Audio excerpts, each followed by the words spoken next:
go ahead. Yes. Was it hard leaving to Japan and leaving everything behind? What were you thinking during that time when you did that?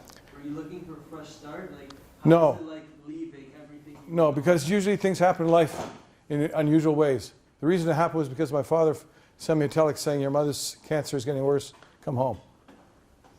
So I did. She died a few months later anyways.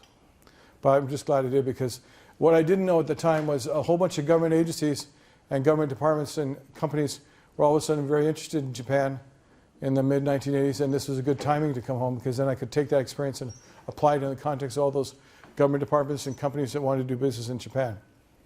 So sometimes you can plan things in your life, in your career, and other times some things just happen, and then you sort of like have to seize the opportunity and decide what's going to happen, right?